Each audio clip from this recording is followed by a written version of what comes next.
দেখেন, আমেরিকায়ও গণতন্ত্র নাই এবং মধ্যপ্রাচ্যের এই বদমাইশগুলা পুরা মুসলিম বিশ্বের সাথে গাদ্দারি করছে এবং সে সাথে ইরানে যে যুদ্ধটা চলছে, যে ট্রাম্প চাপিয়ে দিছে, সে নিজেই স্বীকার করছে।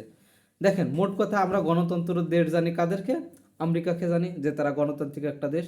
কিন্তু ট্রাম্প স্বীকার করছে যে ইরানের সাথে যে যুদ্ধ চলছে সেটা যুদ্ধ না, একটা সাময়িক অভিযান বা সামরিক অভিযান। তিনি বলছেন যে যুদ্ধ করতে গেলে কংগ্রেসের অনুমোদন লাগে, তিনি সেটা নেয়নি, কিন্তু প্রকৃতই তো আসলে সামরিক কোনো অভিযান না, এটা একটি যুদ্ধ চলছে।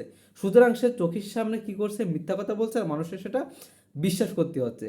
সে যে যুদ্ধ করছে কংগ্রেসের অনুমতিবিহীন, তার মানে সেখানে তার দেশে গণতন্ত্র কিভাবে ঠিক আছে? আর তারা তো পুরো বিশ্বে গণতন্ত্রের কথা বলে। এবং নাম্বার টু আসেন, যে সৌদি আরব এবং কাতার এবং সে সাথে আরব আমিরাত, তারা ট্রাম্পের যে সফর করেছিল মাঝে মধ্যপ্রাচ্যে, সেই সফরের কেন্দ্র করে ট্রাম্পকে বা আমেরিকাকে তারা $6 ট্রিলিয়ন ঋণ সহায়তা দিছে বা ইনভেস্ট করছে তাদের দেশে। $6 ট্রিলিয়ন, নট বিলিয়ন, $ট্রিলিয়ন।